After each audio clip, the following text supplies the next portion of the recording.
Outside of business or economics or finances, scarcity can impact us in every other aspect of our life, whether that's fitness, relationally, or just in our overall perspective of the world. Scarcity can make or break you. I was a business major in college, and while I definitely was not a star student by any means, I vividly remember sitting in my Economics 101 class learning about one of the most fundamental principles of economics: supply and demand. We all intuitively know what supply and demand is. We have a certain number of limited resources, which would be our supply, and a varying degree of desire for those resources, which would be our demand. The idea is that supply and demand directly impacts the price of any given product or service. And the gap that exists between supply and demand is what's known as scarcity. Scarcity is something that, although we're talking about it in economic terms, directly impacts our life in ways far beyond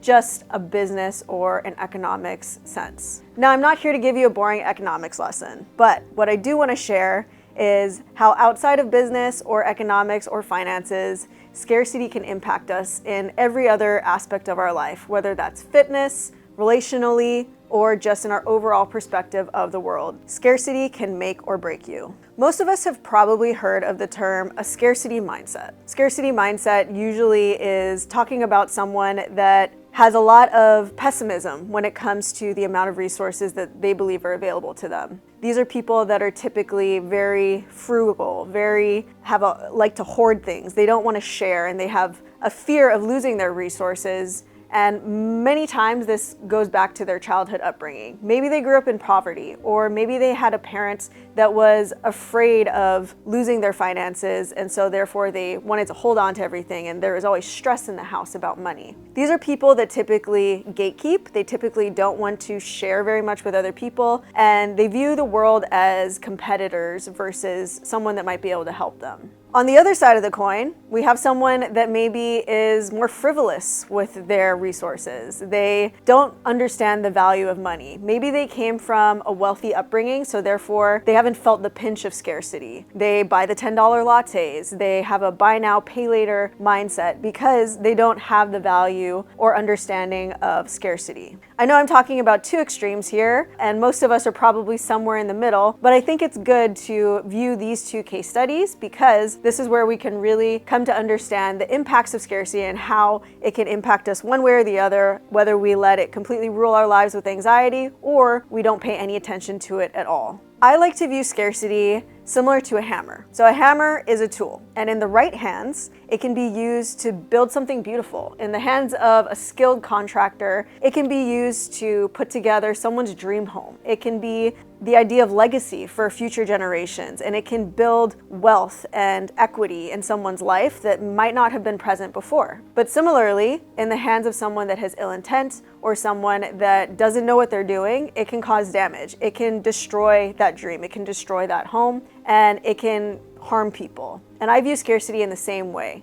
Just like anything else, it's a tool, and how we choose to use it is how it's going to impact our life and the overall sense of how we view the world. So for me, I own a personal training business. I am a personal trainer, and my husband and I own our own business together. And in the personal training or fitness industry, I've come across a lot of individuals that have varying levels of views and relationships with scarcity. I've worked with trainers or seen trainers who are more in that hoarding, gatekeeping mindset. They view everyone else in the fitness industry as direct competitors. They don't want to share knowledge. They don't want to share resources, and they try to hold everything close to their chest. Versus trainers that I've seen that are incredibly open and have a very generous mindset. They want to help others because they truly believe that a rising tide raises all boats. And if we're all in the fitness industry to help people get healthy, then the best way for us to do that is to work together. Not surprisingly, the better trainers, in my opinion, that I've seen and I've worked with are the people that have more of that sharing mindset. They're people that want to be able to help each other and combat the common goal of making sure that people are getting healthy. So in my own industry and in life itself, I believe that scarcity is always going to exist. It just depends how we choose to use it. When we see a gap that opens us up to potential harm or good, how do we respond to that gap? Do we respond with gratitude, with generosity, with leaning into the things that we know are true and making sure that we're filling that up with positivity and abundance? Or do we lean into the side of fear? Do we hold on to what we have? Do we close ourselves off from others? And do we avoid sharing to make sure that we are looking out for number one? I'm a firm believer that scarcity's real value comes in the space that it creates. And I believe the best way to combat that space is to fill it with gratitude.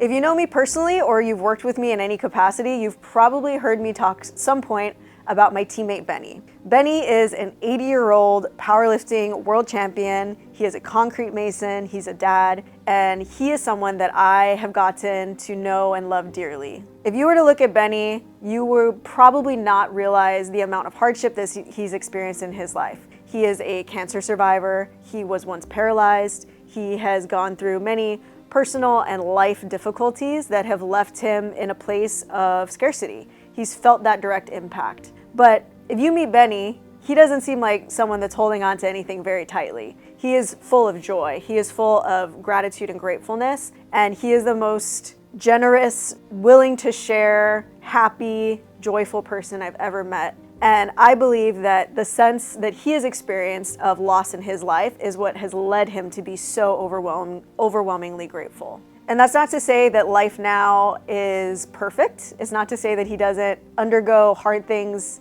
today. He still has many things that he's dealing with. But every time I walk into my powerlifting gym and I see Benny in there and he has a big old smile on his face and he's excited to get after it and to lift weights, it can't help but make me feel like I should be feeling that way too. No matter how bad my day was, I look at Benny and I see him pushing himself and I see him with a great spirit of gratitude. And it encourages one in me as well. In my own personal life, gratitude has come to be something that in a lot of ways has saved me and changed my perspective on the bad things in life. 5 years ago, my family experienced the hardest day of our life, and I don't want to really share exactly what that looked like, but there was a huge loss in our family, and it wasn't a loss that any of us saw coming or were prepared for. And in that loss, it really taught me how to go beyond myself and what I felt like doing and to choose instead how I was going to respond to that situation. Ricky and I made a decision on that day, at that point in our lives, that we were going to choose gratitude for the rest of our lives every single day in an intentional way. And the way that we choose to do that is by what's called the prayer of Examen. So the prayer of Examen, there's probably a more specific way you're supposed to do this, but I'll share with you the way that Ricky and I do it. Every night when we lay down and we are getting ready for bed, we talk about our day,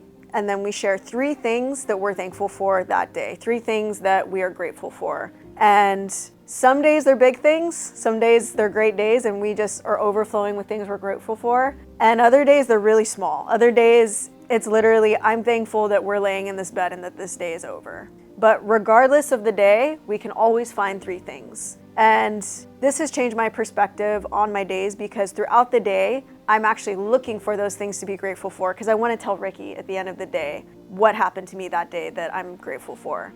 And we share them with each other and then we thank God for them and we pray together. And whether you're religious or not, you don't need to be someone that is in a practicing religion to practice gratitude. I believe that it is fundamentally something that can save lives. I think it's something that can change our perspective and change the world. And I don't think it's something we do often enough. So in thinking about scarcity, in thinking about that gap that we know is always going to exist in wants and needs, supply and demand, I encourage you to make it a point to fill that space with gratitude. And I know it's hard. I know that there's some days that we really don't want to, but those are the days that it's most important. And I hope that in practicing this, in making this a part of our daily routine, I can live a life like Benny, where at 80 years old, regardless of what has happened to me in my life, I can look back with a smile and know that it was all for good and everything works out for good in the end. And I think that this is something we can carry forward in every aspect of our life. Fitness,